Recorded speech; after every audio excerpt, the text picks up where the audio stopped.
Pada sebuah kesempatan, seorang murid bertanya kepada gurunya yang terkenal sangat bijaksana.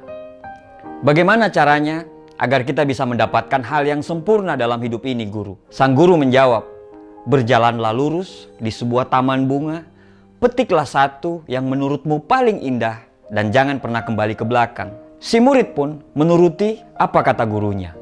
Dia pergi ke sebuah taman bunga sambil terus melihat bunga mana yang akan dia petik. Dia terus berjalan dan sampailah dia di ujung dengan tangan yang hampa. Dia tidak memetik satupun dari bunga yang ada. Sang guru bertanya, "Mengapa kamu tidak mendapatkan satu bunga pun?" Dengan nada yang sangat lemah, muridnya menjawab, "Sebenarnya tadi saya sudah menemukan, tapi saya tidak memetiknya. Karena saya berpikir mungkin di depan nanti pasti akan ada yang lebih indah daripada yang tadi. Namun ketika sampai di ujung, saya baru sadar bahwa yang saya lihat tadi itulah yang paling indah. Tapi saya tidak bisa untuk kembali ke belakang lagi." Sambil tersenyum, gurunya berkata, "Ya, itulah hidup.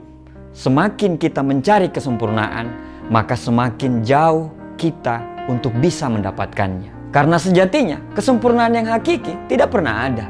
Yang ada hanyalah keikhlasan hati kita untuk selalu menerima kekurangan." Dari cerita tadi kita belajar bahwa kalau kita terus mencari kesempurnaan, mungkin kita tidak akan pernah selesai untuk membanding-bandingkan.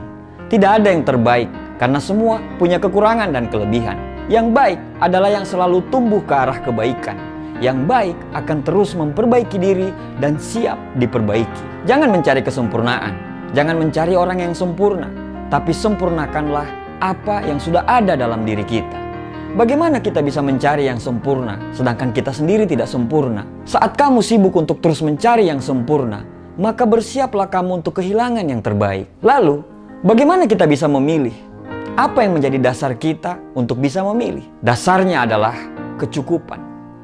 Manusia bisa memiliki ribuan pakaian yang ada di lemarinya, tapi dia hanya bisa memilih satu untuk bisa dipakai. Manusia bisa memiliki ratusan makanan yang ada di meja dia, tapi dia hanya bisa menghabiskan beberapa saja.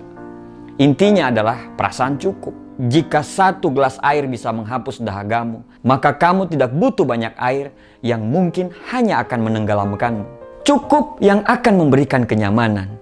Berhentilah untuk mencari kesempurnaan, karena yang kita butuh adalah orang yang tahu ketidaksempurnaan kita, tapi tetap memilih untuk terus bersama kita. Berhentilah untuk mencari yang sempurna, tapi jagalah orang-orang yang selalu menghargai ketidaksempurnaanmu. Sekali lagi, kalau kamu sibuk mencari yang sempurna, maka bersiaplah untuk kehilangan yang terbaik. Hiduplah dalam cukup, karena cukup akan menghadirkan kenyamanan, dan kenyamanan akan mendatangkan kebahagiaan. Terima kasih.